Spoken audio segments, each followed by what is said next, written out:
An avid cyclist dreams of turning his passion into a business. He consults his banker to help find the best path. Now bike wheels are being built, and all it took was a little push to get rolling. First Horizon Bank. Let's find a way. Go to firsthorizon.com/Clint. The following production is part of the We Be Geeks podcast collective.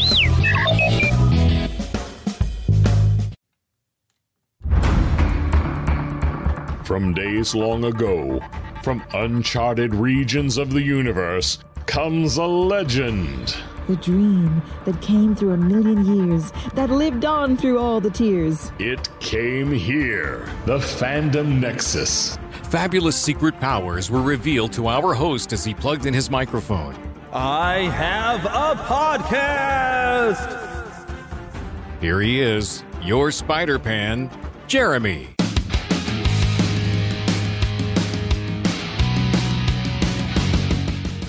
Greetings, yes, it is me. I am here. I guess I'd be here earlier than you would expect because we've been kind of bi-weekly lately, but I'm trying to get back to that weekly. But I'm actually a day later than I meant to be. Yesterday, when I was going to record and put this show together, I unfortunately was not feeling well, and I came home from work and went straight to bed. But I'm mostly better today, so here I am, and I'm recording, and I've got some fun stuff for you today. We're a little bit late to the game, but I'll have my review of the Super Mario Brothers movie. I would like to have done this with Philip, but, things didn't work out that way. Just need to get the show out, so I'm here flying solo once again, although later on in the show, Tim Nydell from Saturday Morning Rewind will join me, and we're going to have a discussion about growing up with the different Mario incarnations and games that we had when we were young. Not quite getting into the 3D realm of Mario, of modern Mario games that some of the kids are probably more familiar with, but some of the games that we grew up with. We're going to talk about some of those, the animated series that we grew up with, and the original live-action movie. We'll talk about that a little bit. So we got that coming up, but along the way, I will have, of course, a review of the movie, and we're going to talk about The Mandalorian Season 3. Yeah, this was only the third season. I know it felt like Season 4 because the Book of Boba Fett kind of felt like Season 3 of Mandalorian, didn't it? But that's okay. We got an actual Season 3 that's now wrapped up on Disney+. I'm going to try not to spoil if you haven't finished it, but I will discuss my thoughts on the show. We've got a little bit of news and all this kind of fun stuff. I'm not really going to get into some of our usual segments because I really just need to get the show rolling, and I have a lot of conversation with Tim Nydell to share with you. So we're going to just get right into the fun, which means I need to, hit a different button. Well, actually, we'll just let this music fade out. So, before I start actually talking about, news, I only have a couple of different things that I want to share with you that I kind of came across that I thought was interesting. But we'll go ahead and talk about what I've been watching this week, because that's kind of a normal segment that I would do. I'm not going to worry about what I've been playing, because I'm still playing the same things I was last week and still having a lot of fun with that. But what have I been watching? That's right, The Mandalorian Season 3. Now, I was seeing, I was a little behind on it for a while, but I was seeing a lot of videos on YouTube and everybody saying, oh, well, this was just the worst season ever, and this da-da-da-da-da. There was even one that titled itself The Mandalorian Season 3, How to Waste Time, And I will say this season probably was not as good as the previous seasons, but that doesn't mean it wasn't still good. I still enjoyed watching the show. It had a lot more moving parts and going a lot of different areas and bringing things together that seemed maybe unrelated, but it all came together by the end, and you kind of saw where it was going.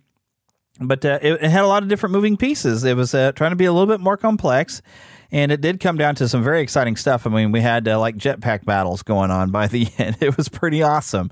And you got a little bit more information about the Mandalorian culture and their split, and makes me really need to go back and finish watching Star Wars Rebels, because I didn't watch all of it, and I know it did introduce the Darksaber in that series, and get a little bit more information. I believe how Bo-Katan ended up with it by the end of that series, and you get a little bit of information that I don't know was covered in the Rebels series of how Moff Gideon had gotten a hold of the Darksaber.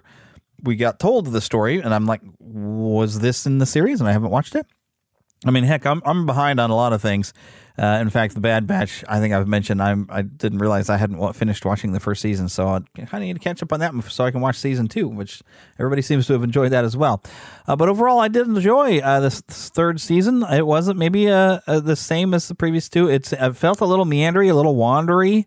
we kind of got an idea of, okay, well, I guess we're going to this event, but it kind of wandered its way getting there, and maybe some people weren't able to cope with that. I don't know, or they may have wanted a different pacing, perhaps. This was only 8 episodes. I mean, it went by pretty quick. That's just a couple of months worth of episodes when you release once a week, But it was pretty much, it was going where we expected it to go from how we left off the second season with we're going to go and try to take back Mandalore and reclaim our home. And that was kind of a theme going on, is like, home. There's even an offer of home. And my brain just went out, but Carl Weathers' character, offered a home on, he's really reformed that planet and that city that he's now overseeing. So we got to see that as a change, and he offers them some land to the Mandalorians. You could see some changes that were possibly made due to the firing of Gina Carano, which I have not confirmed, but I've heard something about her suing Disney for lost income or something like that. I think maybe it's a contract violation. About 115 mil that she's going after Disney for. I don't know if that's entirely true. I saw it shared on social media to a website that I had not heard of. Although looking at some of the other stories that were on the website, those were stories that I heard in other places that I knew were true. So this could be a true story then. But I haven't seen it confirmed anywhere else. So, but that was interesting. But they offered a job of being like a marshal to Din Djarin, our Mandalorian character, and he turns it down, which that sounds like something that maybe Cara Dune would have been offered, Gina Carano's character. We also had an interesting thing where Grogu gets a kind of a mech suit out of an IG unit, the IG unit we've had from before, and of course he instantly just knows how to drive the thing, It's like, how did he figure this out that quick? I mean, that they never explain that. He just kind of gets put in it, and he walks around and causes a little bit of a mishaps, but he figures it out pretty fast how to control the thing, which I found a little odd. But it's not going to be a factor anymore. It was destroyed. Spoiler warning, I guess. Sorry. But that setup seems like it might have been something. Well, maybe that was a Cara Dune role that was going to be put in, because it seems like this season they really didn't know what to do with Grogu. His storyline that they had developed over the last 2 seasons has completed itself in a lot of ways. So it's like the first episode, maybe first 2 episodes, it's just, hey, Grogu, be cute. There we go. Let's go look at Grogu for a second. Camera show Grogu. All right, now back to the story. He's just kind of there as a distraction. He's got some moments, where he's still participating, but we've spent 2 seasons where he was kind of the MacGuffin, of the entire thing, and now he's not. Now he's just finding his own way. But overall, I will say I did enjoy this season. It was maybe not as good as some of the other seasons, but it was still enjoyable, and I think it's still worth a watch if you've been a fan of this series. It's still probably the best thing going on in Star Wars right now, I believe, is the Mandalorian series. All right, I do have a movie review, but before we do that, I do actually have some news. I'm just going to share one quick news story because I want to get on to the conversation with Tim Nydell. So,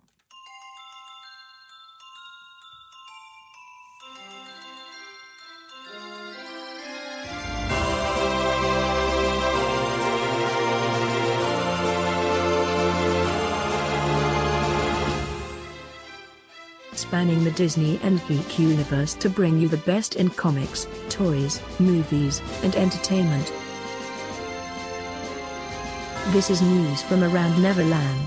Introducing the new LEGO Sonic collaboration featuring the iconic blue hedgehog, Sonic. Oh, hey, make sure to mention how amazing my sets are. Please don't interrupt me. My bad. C is Sonic. DJs. Yes, and... Eats chili dogs. Yep, and uses the speed sphere to go really fast. Hi. What? I think you need to emphasize how fast I am. I said you went really fast. Yeah, but I go really, really fast. You want me to say really, really fast? Actually, say really, really, really fast. C is the speed sphere goes really, really, really... Ooh, could you add awesome before speed sphere? Any other requests? Nah, you're doing great. C is the awesome speed sphere goes really, really, really fast.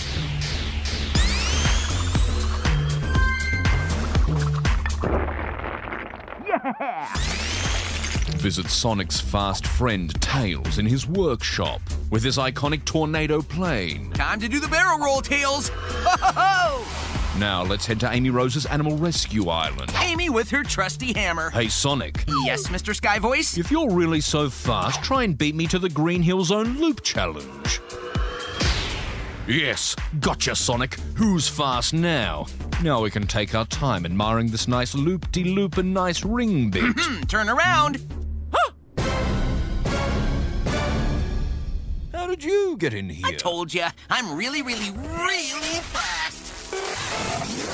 And I am really, really, really upset. Snubbed from the product reveal ad, am I, rodent? You'll regret this too, Lego Company. Oh boy, here we go. So yeah, Lego has revealed. Come earn your tuned degree at Acme Lunar. That was not supposed to pop up. We'll talk about that here later, coming up in a trailer. But yeah, so Lego has a Sonic the Hedgehog set, or a few sets coming out that they just announced. Now I'm not sure exactly when these are coming, but they look really neat. And unless you've seen the trailer, you don't get to see. I think this is a pretty neat, innovative type of thing with the Green Hill Zone course or whatever loop-de-loop set. You put the Sonic minifig into this blue. I don't know how to explain it, but it's a rounded. Basically, it's supposed to look like when Sonic has, gone into his rolly mode. I don't know if that's the correct word. The roll, but when he was supposed to have curled up to where you can roll, it looks like that, and it fits in a launcher, so you can launch it and roll it, and send it through the loop-de-loop and through a ring and all this kind of stuff. And so Sonic can move really fast. You can have him rolling along, but it looks like a lot of fun. I'm not a huge Sonic the Hedgehog fan, so I'm not as familiar with some of the other characters, but these look like very fun sets. Reminiscent of the Super Mario Brothers sets that Lego has been making, but those have a little bit more electronic devices in it. This seems more like typical. But, of course, being Lego, I'm sure it's going to be super, super expensive.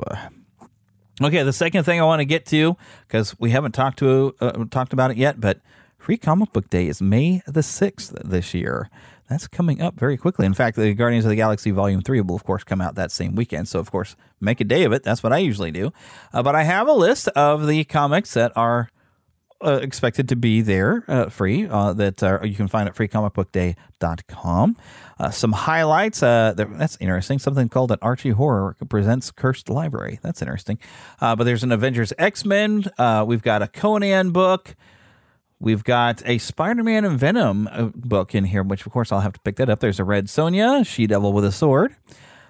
Something called Ranger Academy. I'm not sure what that is. There's a lot of different things here. This is all the gold stuff. There's an Umbrella Academy book with The Witcher included, which I guess is probably two separate stories. A Star Trek Day of Blood. Amongst the silver comics, my goodness, let's see. We've got an Animal Crossing and Kirby Manga Mania, a crossover issue, of course, with some Nintendo characters there. Let's see, Fabulous Furry Freak Brothers. That just sounds fun. I don't even know what that's about. Babysitter's Little Sister Karen's Haircut. Okay. Mech Cadets, Marvel's Voices. Okay. Looks like we also have a Mad Balls versus Garbage Pail Kids comic. Koto Kotora, which I am curious about. There's Dave Alvarez, who has been a Disney artist. He does a lot of great fan art, but this is one of his characters, and one of his, I think he's done some animation with the character as well, if you follow him on Facebook and whatnot, and Instagram. Does a lot of really great artwork. And he's got a comic book. I remember him announcing this. It looks to be a Disney Nightmare Before Christmas, Battle for Pumpkin King. Let's see, something called Princeless, Punch Up, Spidey and Friends. That's the Amazing Friends. That's the very childish ones. We have a Smurf comic. There we go. Shadow Man, Dark Legacy. That looks interesting. There's a RuneScape book for those of you who play RuneScape. Ooh, look, a Teenage Mutant Ninja Turtles book. Ooh, I think that's something I'm going to have to be interested in. A Street Fighter 6 book. Pretty much, I think, getting us rolling for the next game. Star Wars High Republic Adventures, and it mixed with an Avatar: The Last Airbender. Tom Holland's Fright Night. Well, that's interesting. I wonder I think it is related to the old movies. But yeah, those are some of the highlights. There are more than what I have mentioned here, and if you would like to check out more, make sure you visit freecomicbookday.com. Mama, now the gator Navigator in the house? Navigator? Give me that shovel. Come here. Get him on. Get that guy. The Neverland Trailer Park. Okay, here's the trailer that I clicked the wrong thing and I nearly had it play earlier, but here we go. Come earn your Toon degree at Acme University. We're here.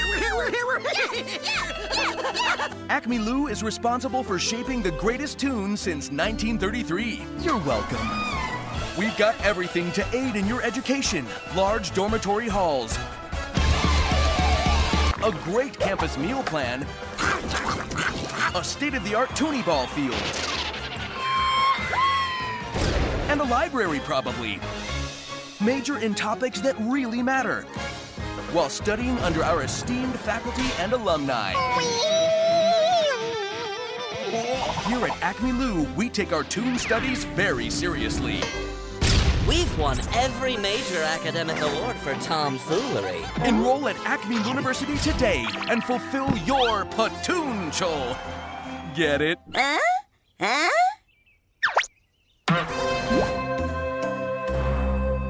All right, so coming this fall, Tiny Toons at Luniversity, basically a reimagining, if you will, of the classic Tiny Toon adventures, which this one is going to have Lola Bunny in there, which it's hard to tell what personality they're giving her because she's had at least two personalities that I've seen between being the ditz and being the awesome athlete type one. Maybe they're going to combine it. I don't know.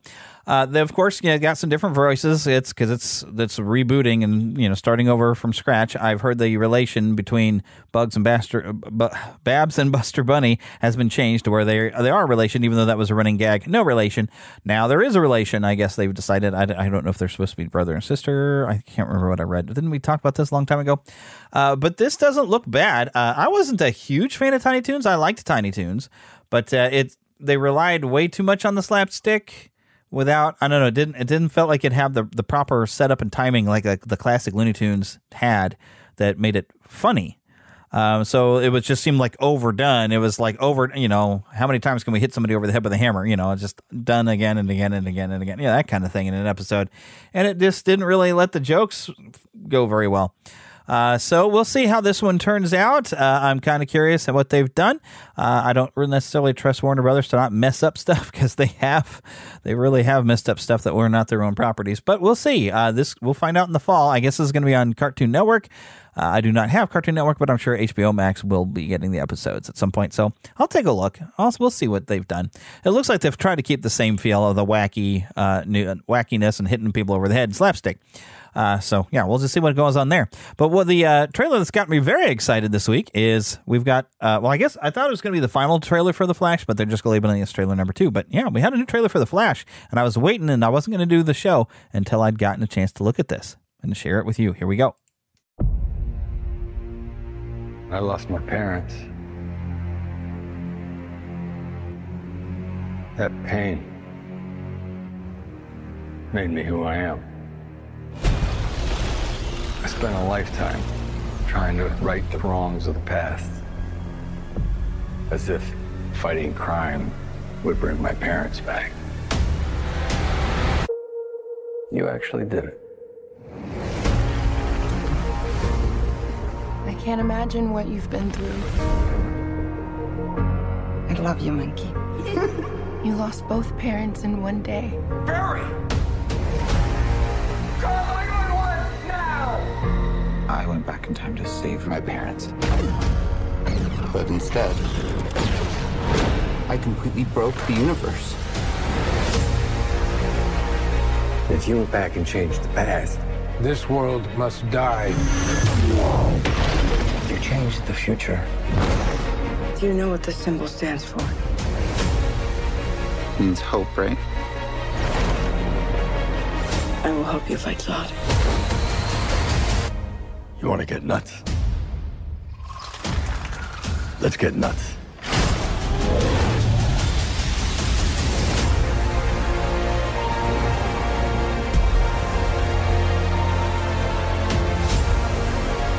I have to undo what I did.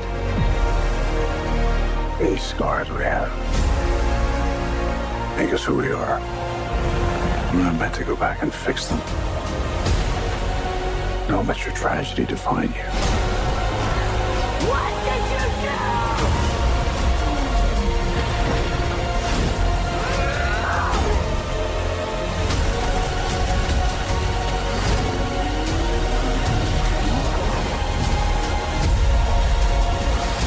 matter what we do.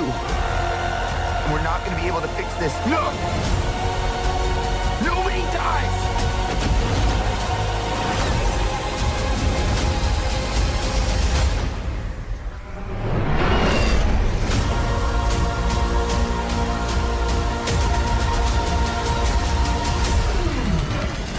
You're strapped to your parachutes. And where's yours?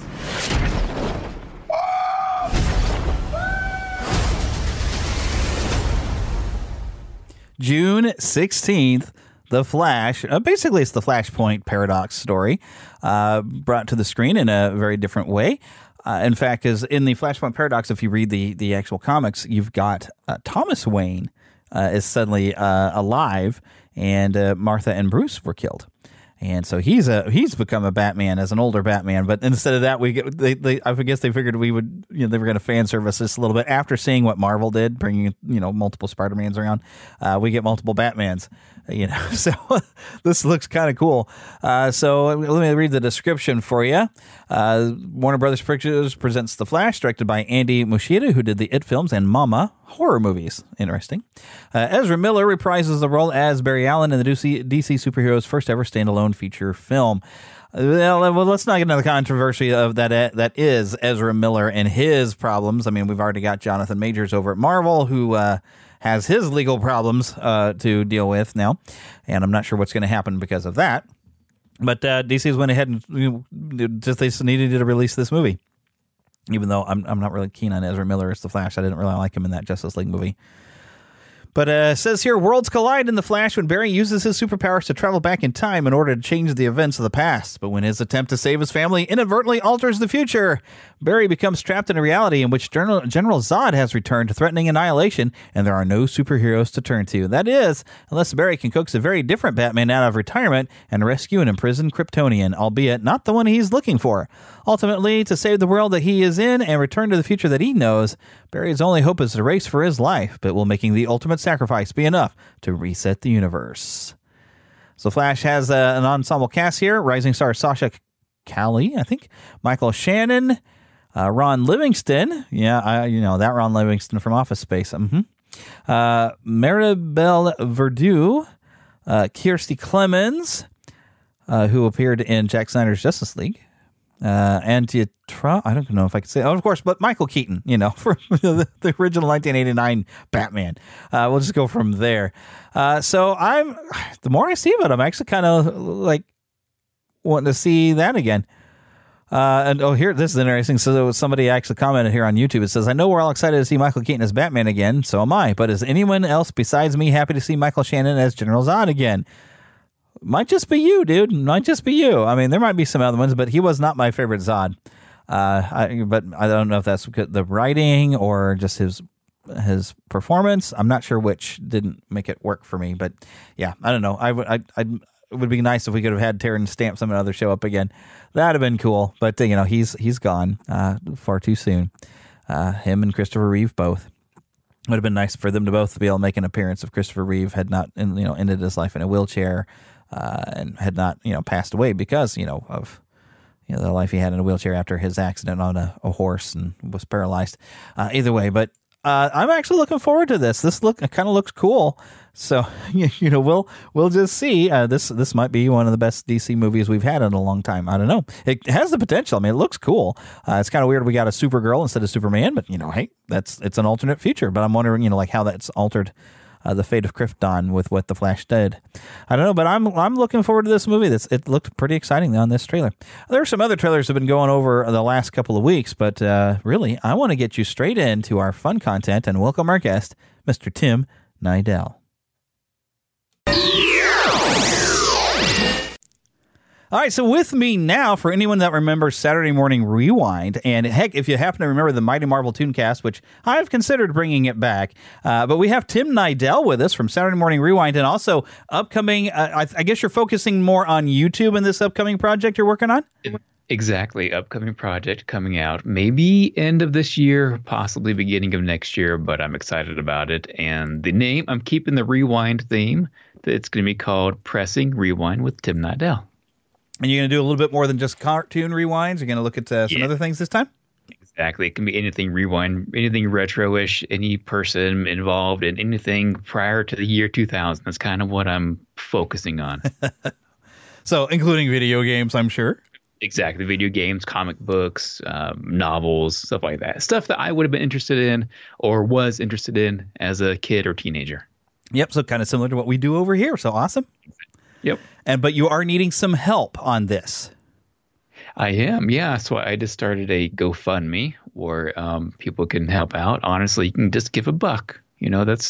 It pays for something. It goes towards something. Right. And so right now I'm just trying to finish off. So the reason why I can't possibly start until the beginning of next year is because I just need help getting the things required that I need before starting it. Because really, I don't want to start the project and not have it look exactly the way I envisioned it in my mind, Yeah. And I've honestly been in pre-production for over a year. Oh, I just now started talking about it, but I've been in pre-production for over a freaking year. Oh, my goodness.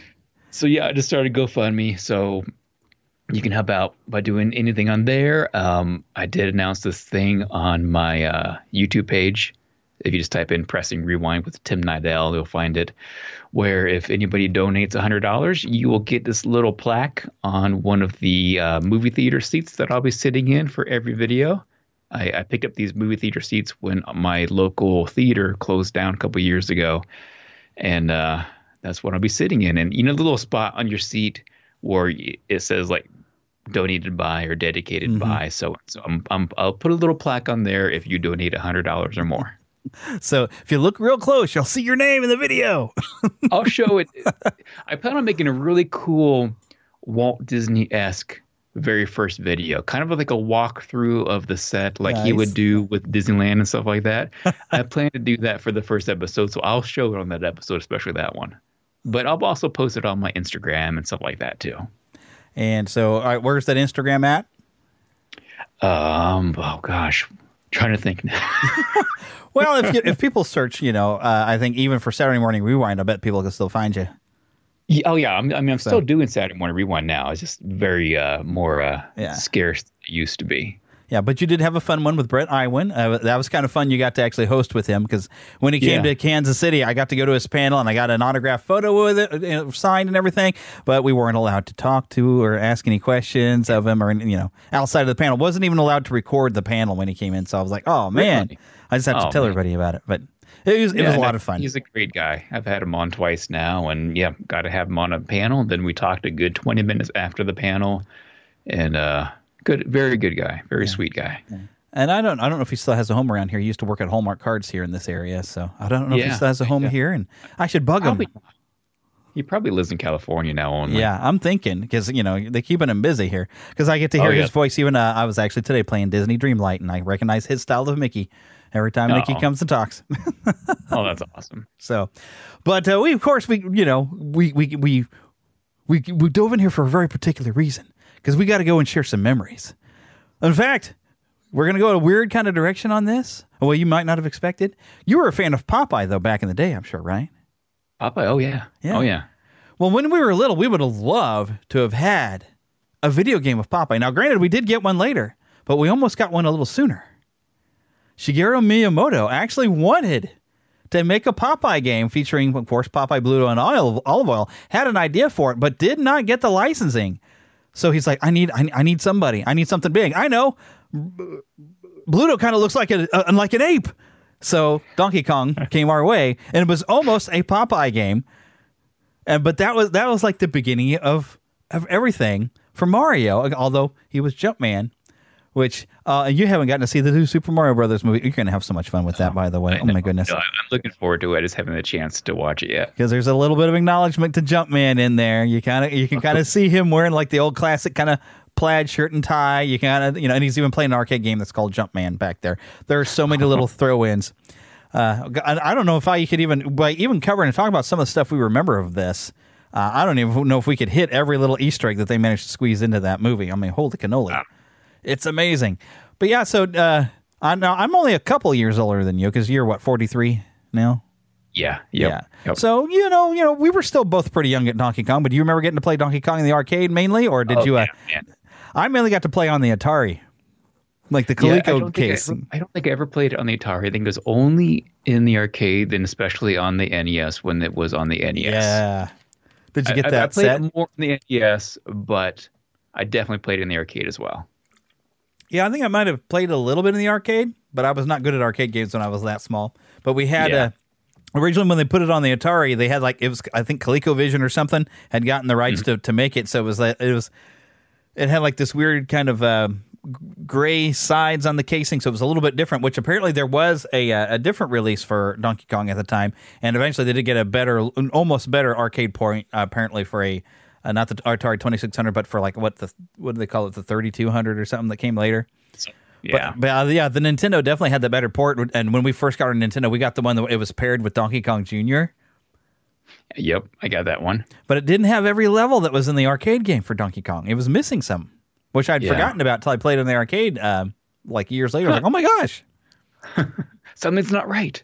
Something's not right. I only got 3 stages, and there's actually like 4 or 5.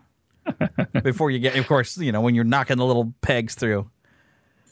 And I remember like there seemed to be a little bit of confusion on, okay, so how did this happen? Because I remember there were coloring books where Mario was like a construction worker. And this ape suddenly shows up with a girl and runs up the construction site. And Mario's like, well, I'm going to go save this girl. Well, Jumpman. And I don't know if they even named her Pauline at the time. But then in other cases, I've heard where he was actually supposed to be like a animal trainer at a circus, and maybe he wasn't such a great guy after all. And so Donkey Kong, getting his revenge, took his girlfriend up to the top of a construction site that way. Now, interesting. I don't know what the truth is, but people have thought that. That's almost as frightening as when you looked at the Super Mario Brothers Nintendo booklet and strategy guide talking about Bowser was actually turning mushroom people into bricks, and so those bricks you're breaking used to be mushroom people. Oh my gosh. True story, y'all. Look it up. Wow. Yes, the creepy things that we learn when we dive too far into these things. But yeah, that was our introduction to Donkey Kong. I mean, they were sequels. I mean, you had Donkey Kong Jr., then to Donkey Kong 3, which Donkey Kong 3 is, I mean, that's weird. I never got good at that one. That was I couldn't quite get the handle of that one. That was where you're spraying bugs. I don't remember even playing it much because I didn't like it. Yeah, I didn't either. I think it's available, though, like, if you have a Nintendo Switch online, I think they have Donkey Kong 3 as a playable game. I do have it online, yeah. Yeah. And I've tried to play it again. I'm like, I still don't get it. I don't know what they were thinking with that game. Like, who wanted to go and play, with Mario spraying bugs? Okay. At least they were trying something different. It's one of those times that I think... Give them that. Yeah. Nintendo frequently would have a game that was one thing in Japan, and then they would Americanize it. And like, well, let's make it for Americans. So I wonder if it was like an entirely different game. They thought, I know, the Americans like this little Jumpman. Let's make a Donkey Kong game out of it. Like what they did with the Mario 2. What was it called in Japan? I forget the original game, but, it wasn't a Mario game, but they just plastered Mario all over it. Yeah, let's see. Oh, because I've pulled up all kinds of different stuff, and I'm looking now for what was that. Scroll. Pardon me. I'm drinking a Coca-Cola here. Wow, you know what? Because there was, Super Mario Brothers, the last level. There we go. No. I should have had this pulled up long before. Because it used to be... I'm going to find this thing. I swear I am. I'll find it by the time we actually get to that game. We try to go through every level. But the other thing that was really fun after Donkey Kong, and I mainly played most of this on a Commodore 64. Did you ever play on one of those? No, I didn't. It was basically, yeah, it was like basically like a kind of like a computer keyboard, but you could hook a disk drive up to it, and it hooked up to your TV. But so you could get a bunch of different games to play on it, and that's how I played most of my time with my brother, playing Mario Brothers, which did get onto the Atari, but I never played it on the Atari. Did you ever play that one at all? I've only played it on the let's see, was it ever on the NES? I know it was on the SNES because it was on the All-Stars, the Mario All-Stars. I think it was on the NES. I mean, I know on Super Mario 3, if you were playing two players and you hit on the other guy, you'd play a level out of regular. That was always fun. that was probably my introduction. There was on Mario 3 because I don't think I ever played it in the arcade either. I think I remember seeing it in the arcade, but I didn't really play it until on the Commodore 64. And I had gotten pretty good at it. My brother and I were pretty good teaming up on that. I was always Luigi. That was at least the first introduction to me of Luigi. I've seen other videos even on YouTube. People talk about, Luigi first popped up actually here, and I'm like, what? What are you talking about? Because he popped up in Mario Brothers. Yeah, because they wanted to make it 2 players simultaneous, and that's also where you get the introduction of the POW block. It's also where you started having crabs. We all got crabs playing Mario. Okay, don't go there. I'm just sorry. But you had turtles and crabs that would come out of these things. You'd punch them from underneath and flip them over. The crabs you have to hit twice, and then you'd have to go kick them off. A coin would pop up. And so all these different little elements actually continue when they made Super Mario Brothers, which is actually a sequel to Mario Brothers. And that's where the turtles came from, but instead of crabs, they decided to give us Goombas, little mushroom people. Mm-hmm. Now, I got to say, the first time I saw Super Mario Brothers in the arcade, I was like, oh, it's another Mario game. And I was super excited, and it blew me away because I don't think up to that point we'd ever had a side-scrolling platform game. I mean, I don't remember one. Do you? No, I don't. Now that you say it. Other than Moon Patrol, maybe. Yeah. But there was just something different about Super Mario Brothers. It had 2 buttons. Yeah. It was mind-blowing. It was ahead of its time. I tell you what, that game, I spent how many hours as a kid? I have no idea. Probably days, months. I just was addicted to that game as a kid. Oh, yeah. Because I had friends that would get their Nintendos long before I ever did, and I was always over there trying to figure that game out, and then you start figuring out where the warp zones are, and then you find all the secrets. The wild thing is, after I don't, where a lot of secrets, especially in World 1, 2, and you got certain areas where you break bricks and find hidden coin things. You get in the arcade version, it wasn't there. Oh, really? I didn't know that. That surprised me. I remember one time I was like, oh, you know what? I'm gonna play Super Mario Brothers here in the arcade. Da, da, da, da, da. And then suddenly I go over to where there was a hidden coin thing. I was like, wait a minute, that was a normal brick. It just broke. It's not there. Now, I think there might have been some secrets, but maybe just in different places. And I don't know if they didn't have warp zones in the arcade or not, but having it on the console, that was the beginning of having game secrets, other than the very first Easter egg where the guy put his name in Adventure on Atari. But this is like the first time we had, I can cheat and skip levels. I know. Like, I can beat the game now in under 9 minutes. And as a kid, I think I was about the same as a kid. And so you said you got it later at home. When did you get the NES and the Mario game at home? Let's see, because I grew up pretty broke. So I think we were like a couple years ago. I think they released it like in 85, 86. I probably got mine about 88. Well, it was Christmas, so it might have been like 87. Okay. And we got it about the time that I think what finally convinced my mom to get one is they had the power pad that you could run on. Yeah. So you're supposed to exercise. So we got the set that had the power pad, a light gun for Duck Hunt and Mario, and it was all on one cartridge. Yep. So you would have been probably 87 because we got ours in 87 as well and had the exact same combo, all mixed in together. So 87. I remember it was Christmas for us too. I remember I had the flu that Christmas, and we opened up our present, and it was the NES and a couple games, and my parents did not even let me play it because I had the flu. Yeah, they said I couldn't even watch my brother play it. So I got sent to my room while he played it because they thought I'd get more sick, more motion sickness. And so he's in there in the living room playing the NES. I was sent to my room. You cannot play until we had taken down the tree and all the decorations for Christmas and vacuumed the floor. And so, normally like a Christmas day, that would have been like, okay, we're going to open our presents and we're going to go to grandma's house and it's going to be a family and all this stuff. That day turned into, okay, we got to clean up the whole living room and everything, and then we can finally hook this thing up. And it was just playing games. And we'd gotten a lot of different games. We actually got, I think, Contra, which became one of my favorites. Kabuki Quantum Fighter, which I had only heard of. And like I used to watch like this ridiculous game show. I forgot what it was called now. I had this really whacked out dude hosting. And basically have kids that had to competitively play Nintendo games and then ask your answer trivia. It was on like really early in the mornings, and then you would win cartridges, and he would actually always give away cartridges of Kabuki Quantum Fighter, and he would say Kabuki Quantum Fighter for you. It was. I cannot think of the name of this. I actually did find some clips of it on YouTube once, but it reminded me of, like, you probably remember watching Starcade, where they'd have the arcade game show on Saturday mornings. It was kind of like that, except for it was Nintendo, and they would give you tips on all these different Nintendo games. But it came on before school, and so I'd watch it every morning. So I was like, oh, hey, I know what this game is, I think. I know what it exists. But I remember Contra, and let's see. I think it was probably a golf game. Yeah, I think it's like Elite Trevino Golf, because my dad wanted to play a golf game. So we got like a handful of games and everything to get started with, and just kind of spent the day. But I remember watching my dad trying to play Super Mario Brothers, and I thought I had been bad at it when I first started. Wow. Dad was one of those people you'd see where you'd have the controller and he would try to move Mario by moving the controller itself across the screen. Wow. So he'd be good with the Wii then. Yeah, you might have. Or a Power Glove. Yeah.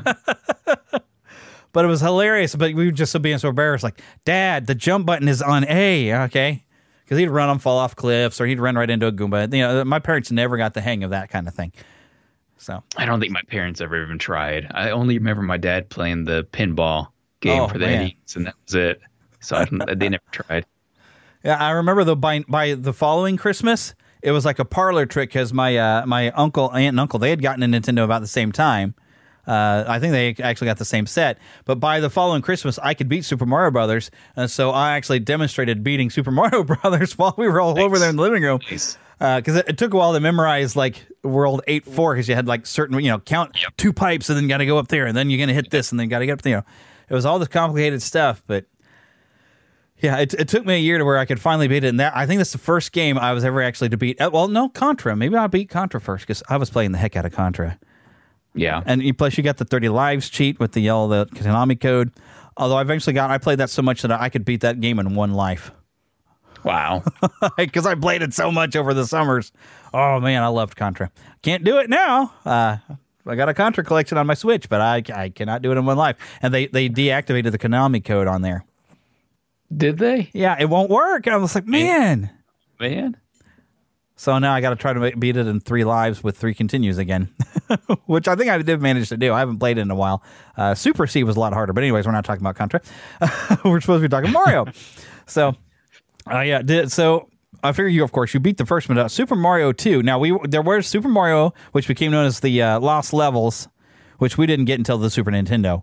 But we got a Super Mario 2, and I was looking here, but I cannot find what the name of the original game was before they turned it into a Mario game and sent it over here because they thought that we wouldn't be able to handle their version of Super Mario 2. They thought it was too difficult. And I will say, when I did play it on the Super Nintendo, playing the Lost Levels, I did not know about, mushrooms of a different color would kill you. I know. Seriously, I remember that, yeah. So I don't think I ever got through that first level because, heck, that's a dirty trick. I was like, this isn't fun. They poisoned my mushrooms. But Super Mario 2. It was probably in the manual, which I never read. Did you ever read the manuals in the old Nintendo games? I never read them, I don't think. I guess maybe for like Excite Bike when you had to build your own map and everything, I may have, but for the most part, I didn't. I think I read like certain manuals I read like for the NES. I remember reading the PlayStation manuals because they had like cool pictures and stuff, so I'd read over it, But the Super Nintendo, I think I got a lot of games used and I didn't get a manual because that was about the time where you started having game shops that would, you could do game swaps and stuff. And so my dad's good friend used to do like a flea market thing with NES games, and we used to buy them for $20 a pop.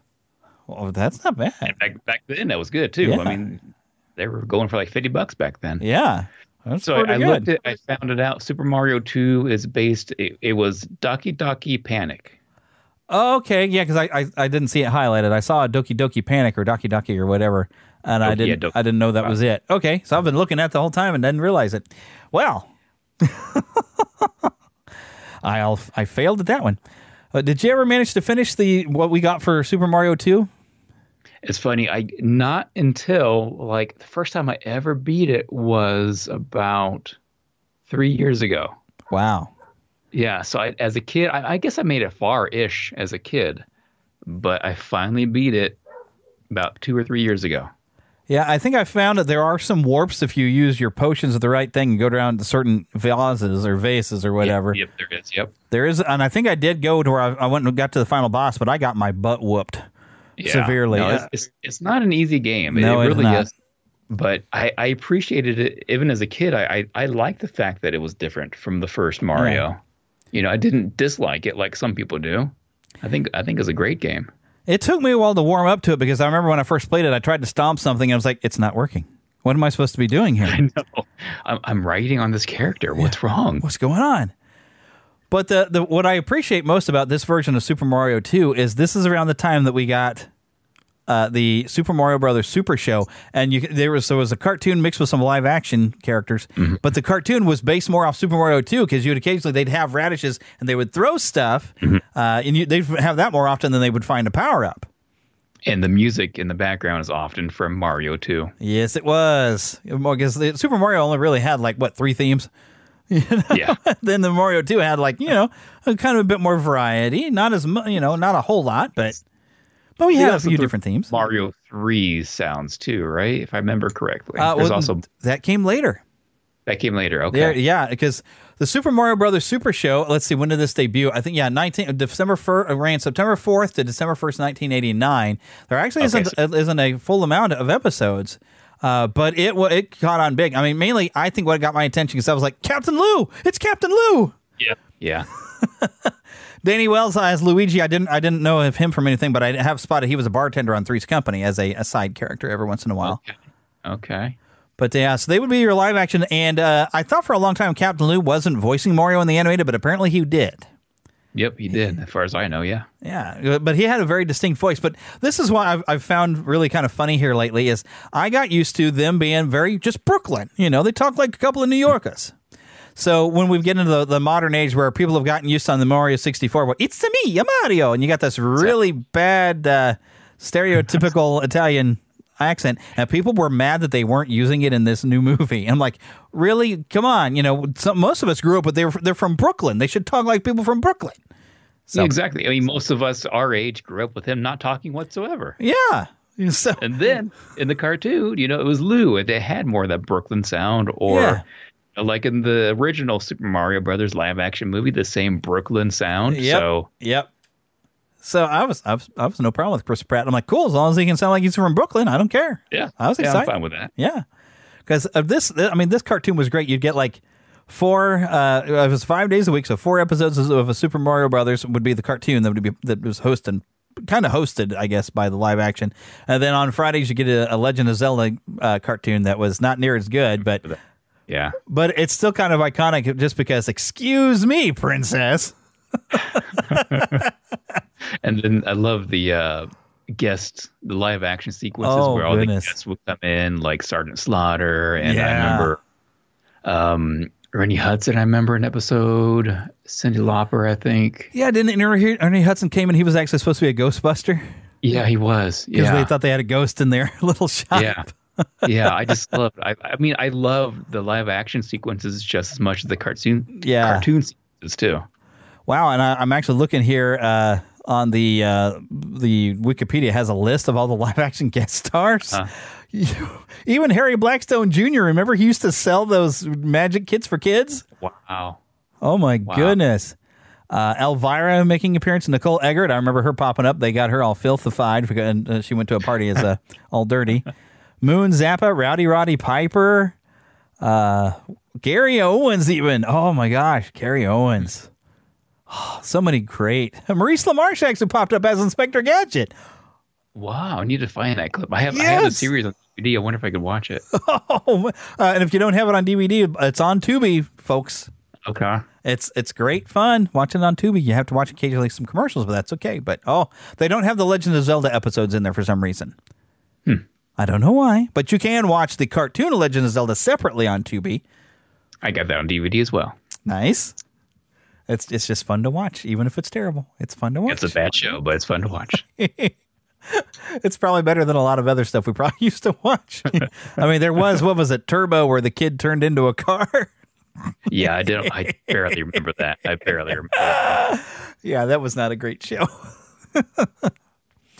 Well, but this cartoon made it, it exploded because Mario was such a popular thing at the time to where it ran for a certain amount of time. At one point, they even swapped out to a couple of different characters, and they didn't have Mario and Luigi hosting. They had these kids that were up on a rooftop, and it was just bad.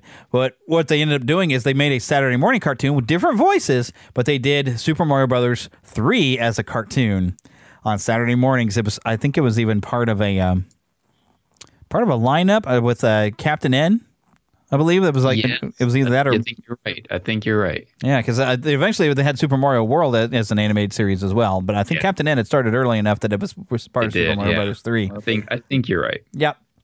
So that's when the music from number 3 would come in, I'm assuming, then on the show. Yeah, and the music on 3 was just fantastic. Yeah, because Super Mario Bros. 3 definitely utilized that and got them back to using more power-ups than throwing vegetables. And Super Mario 3, I remember being super excited for that one. And I think the first time I played it, I was in middle school by that time, and we'd have a carnival for the United Way on a certain Friday.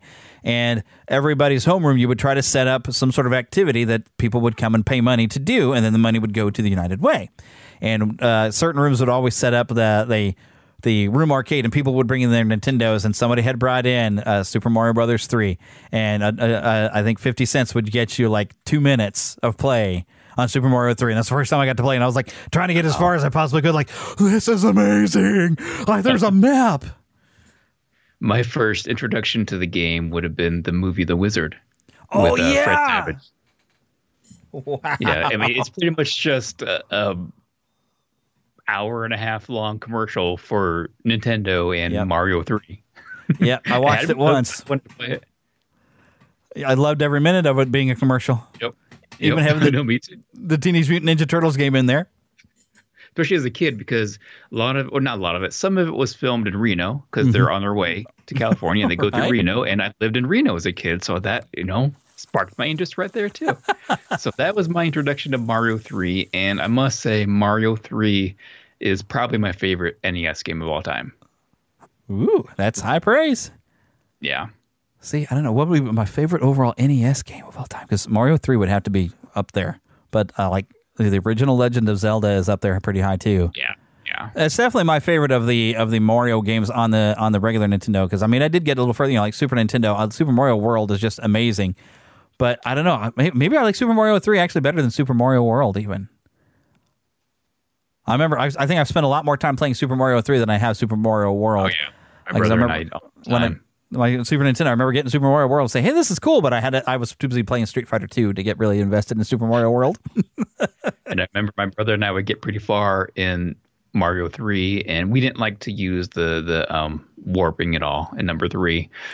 And I remember just having to leave the NES on overnight because you can't save your progress. And you know how sensitive the NES could be if you like stomped your foot, it would like the reset thing. So we had to make sure put it in the corner so nobody would stomp their foot near it. And that's how we beat Mario 3 for the first time. Oh, I never managed to beat it. I still can't do it. Really? I've got a save state right now on my Switch where last time, because I used some warp whistles to get into 8, but I can never get past those daggum tanks and whatnot. I'd always mess up. Those are hard. I think I've probably beaten it maybe 3 times. Now, as an adult, I don't think I've beaten it because I just don't think I've invested too much time into it as an adult. But as a kid, I think I beat it 3 times with my brother. Yeah, I'm just not really good at platforming games. I've learned, especially now that when they went to 3D platforms, that's where they've lost me. I cannot do 3D platform jumping. I'm terrible at it. That's when I stopped with the Mario games. Honestly, yeah. I mean, Mario 64. I love what I played of it, but I don't know if I played a ton of it. I've tried to come back to it because it's on the Switch, and I'm like, everybody says how great this is. I need to get back to it, but I am terrible at platform jumping. I mean, I've actually had a really bad episode one time playing with some friends of mine on Sea of Thieves. I was playing on the PC because I had a Microsoft account where you could go and play stuff for free or whatever for your fee. Yep. And I remember we were going after some treasure, and there was some jump over a lava pit, and I could not do it from a first-person perspective in a 3D area. Could not make that jump. I'm just not good at platforming. I was sucked at Tomb Raider, the original Tomb Raider games. I just could not get around the platform jumping. So suddenly I got a Mario game that's in 3 dimensions and it's platform jumping. I was like, I know I'm not going to do this. And especially because the way his legs move just didn't match the speed he seemed like he should have been moving. It's like his legs are pumping like crazy, but he's hardly moving. I could not do it. So once we got 3D, I'm like, I can't do these anymore. Even though I've been kind of wanting to play some more of them. I mean, Super Mario Odyssey looks good, and there's actually a plot point in Super Mario Odyssey that was used in the movie that I won't tell you because I don't want to spoil it. No, please don't. Yes. So back to Mario 3. So we talked a little bit about my new show that I'll be doing on YouTube. I also plan on Twitch streaming video games, retro video games like the NES, SNES, and everything. So I've been watching videos because I want to be really good at the games that I play. So I've been watching videos of Mario 3. I was already pretty good at it, if not close to very good at it. And I did not realize how many secrets there were in that game. Yeah. Like, so many. I forget everything, but like you can get the warp whistle, I think 2 or 3 times in the first map. Not the first map, but the first. In the first world, there's 2 warp whistles. You can get a second one in the desert. If you get a hammer, there's a rock you break that you can open up an entire new section of map. I knew the hammer, but there's another like third spot where I didn't know. I forget where it is. And there's also levels to where if you get all the coins in the whole entire level, which is always on the levels that the camera moves for you. You know what I mean? If you get every coin, this new, what was it appears like a ship or a ghost ship or something like that. I forget what it was now, but like this thing pops up on the map. What else was there? Oh, is that how you make that pop up? I'd seen it pop up before, but I didn't know how it had happened. Yeah, I didn't know either. I've seen it before too, but I didn't know that that's what sparked it to pop up. Was getting all the coins in that level. Oh wow! Okay, dude. All right. Except for I'm really bad at when it's forcing me along. I usually would either if I could skip it, or fly through it. I would. I wasn't doing it. Especially in this map, especially the first map, because there's a spot where you have to break the brick and it gives you like 3 to 4 coins and it's pushing you along to where you're almost falling off the edge. Yeah. I hated that. I hated that. When I had to make a big jump, I took my time.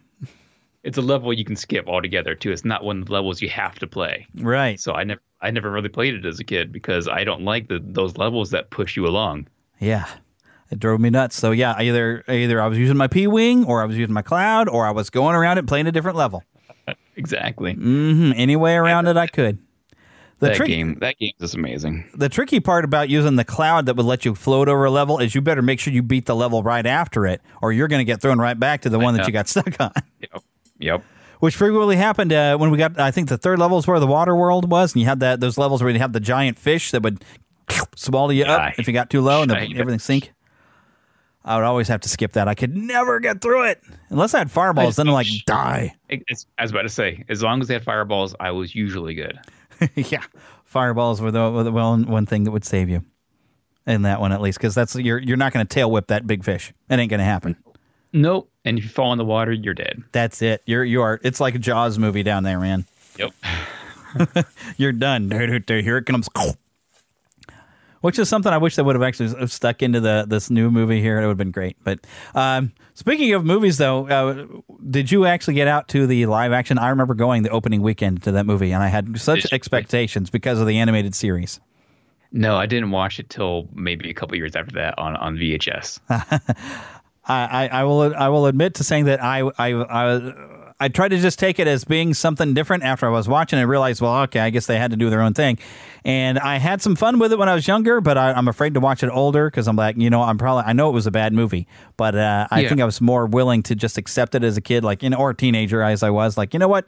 It's goofy. It's a bit ridiculous, but Dennis flippin' Hopper, man. How do you not love Dennis Hopper?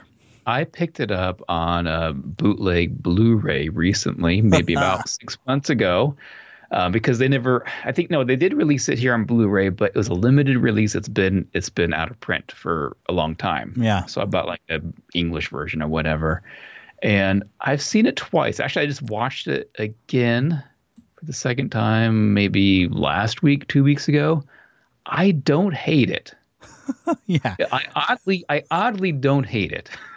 Yeah, it's not that it's necessarily a completely bad movie, but it's kind of like what I like to say about Big Trouble in Little China. It's the greatest bad movie I've ever seen. Because if you try to analyze it, like, this movie's ridiculous, but it's just so much fun. And the original Super Mario Brothers, it is ridiculous. And if you think about it too much, it's bad. But to pull it out every once in a while, you actually can laugh and have a good time with it, I think. Yeah, and I am a huge Bob Hoskins fan. Yeah.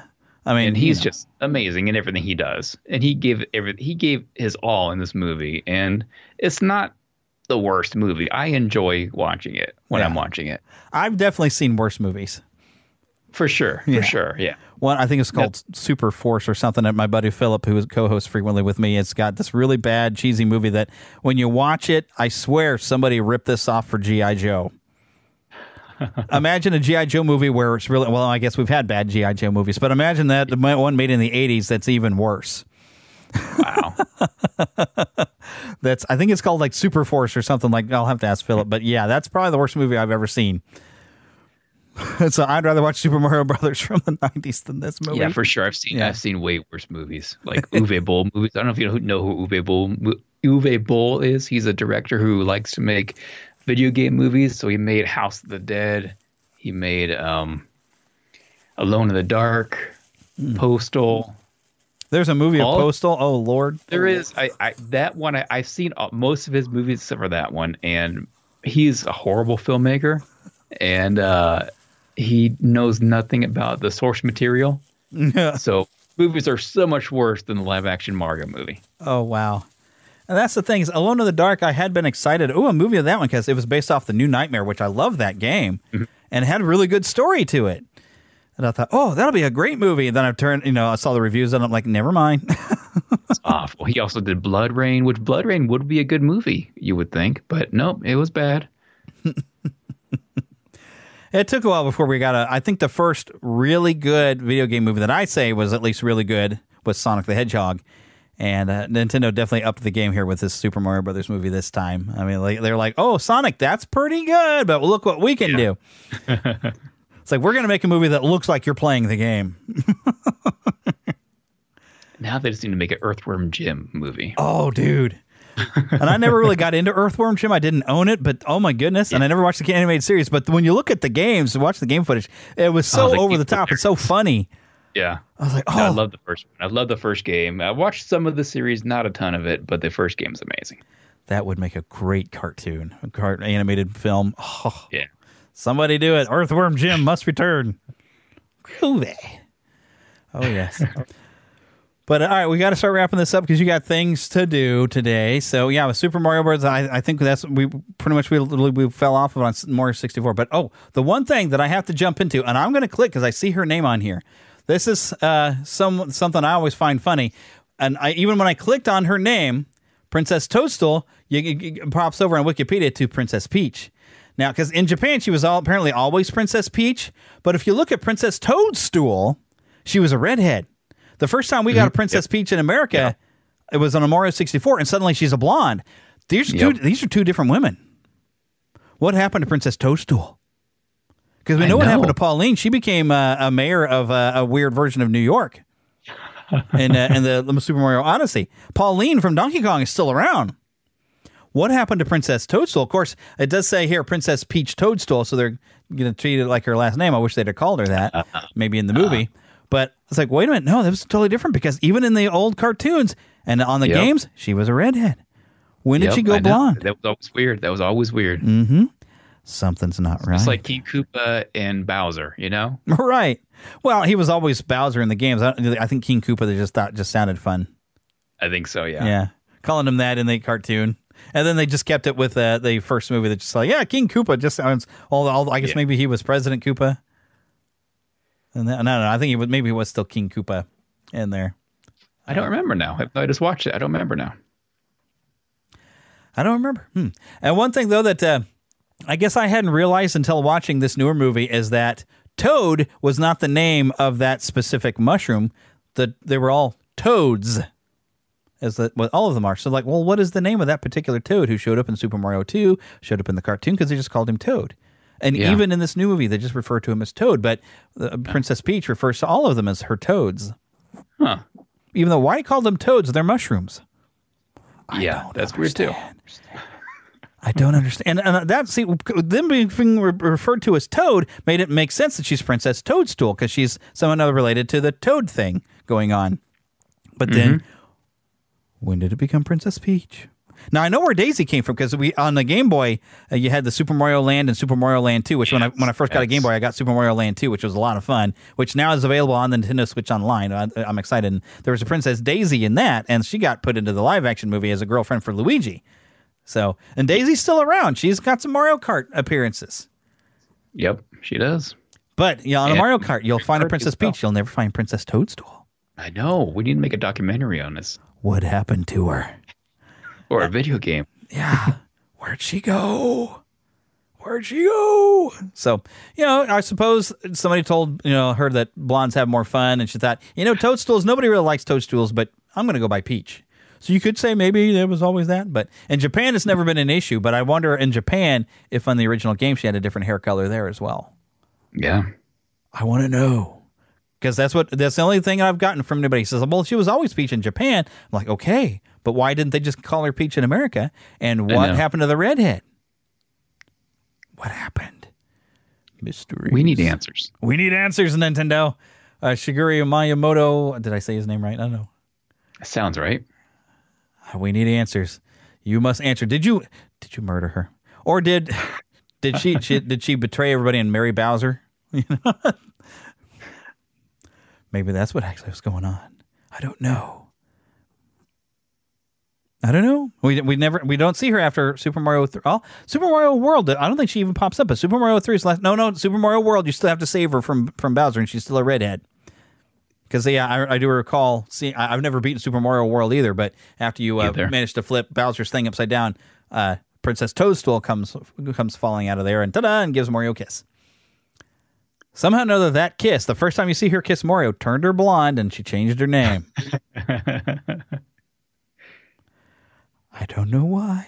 All right, but yeah, mysteries of the unsolved. But that's the one thing I always have to bring. I had to bring up there because it's always seemed bizarre to me. Like I remember on the Nintendo 64 when you go up to the castle and little Toad says, "Oh hey, you're coming to visit Princess Peach." Da, da, da, da, da. I'm like, who's Princess Peach?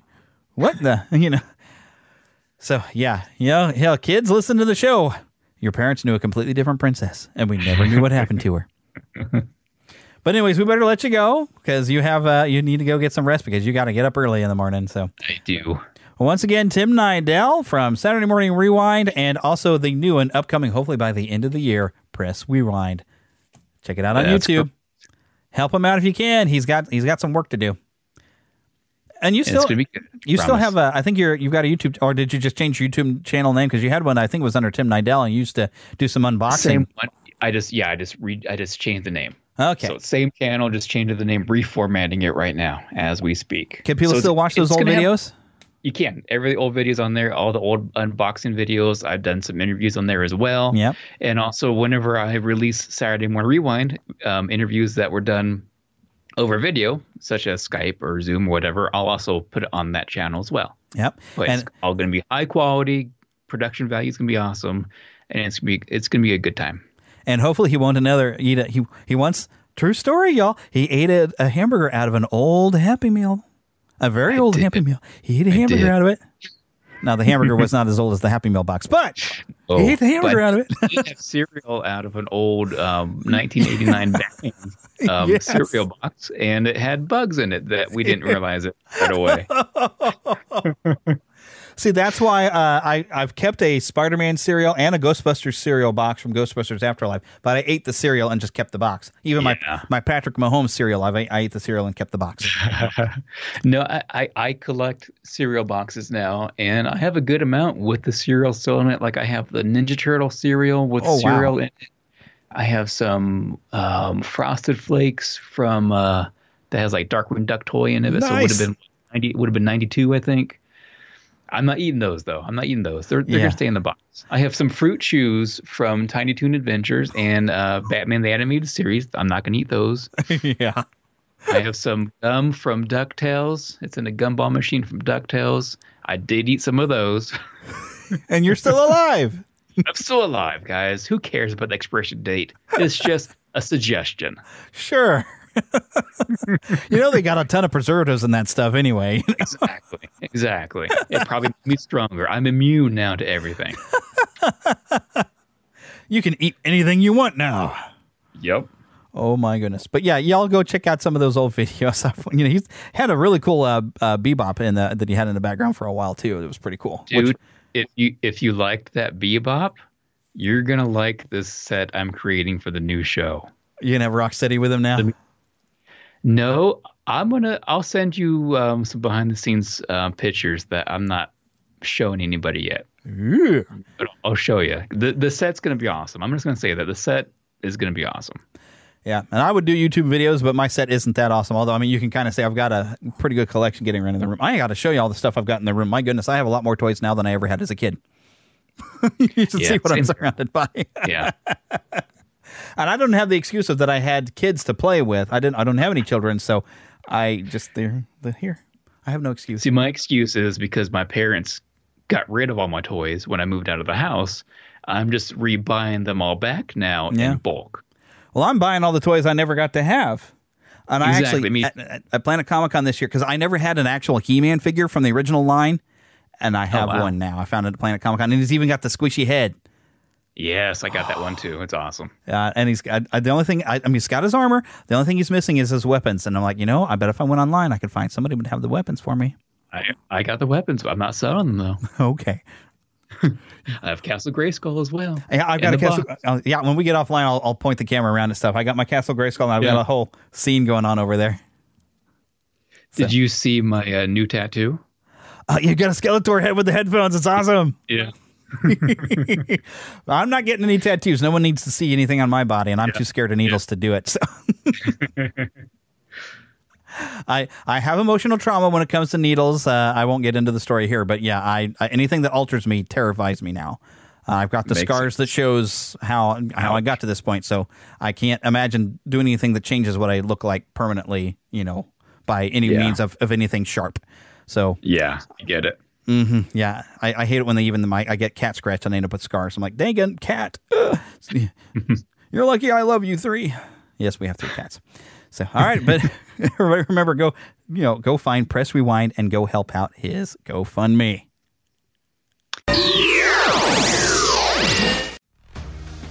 Okay, well, I guess it's time we wrap this show up. So I want to make sure y'all know to visit NeverlandPodcast.com. There you find right in the middle of the page, you can find a little link for my podcast reviews. If you happen to have a podcast and you would like to get your reviews, go and hit that. That'll get you, because Apple usually only gives you the reviews that are in your country, and this will get you all the reviews around the world. Send them right to your email.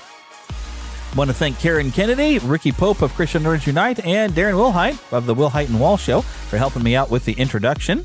Of course, I say that every week, so most of you already know that, but we want to thank them every week because I use that introduction every week. Don't forget, you can send us an email, podcast@neverlandpodcast.com. I am on Twitter, but I mainly just post new episodes there. Facebook, because how Facebook has changed, I'm starting to get more interactive, I think, in the group and sharing more into the group.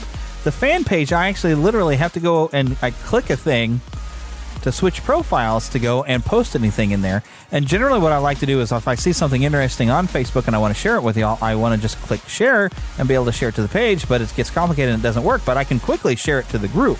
So make sure you go and find our Facebook group for when if I see a trailer or some video or something just fun that on social media, I tend to just post it there. I like to share stuff on social media that I think is positive and fun, and I even just shared some jokes and some cute stuff this week.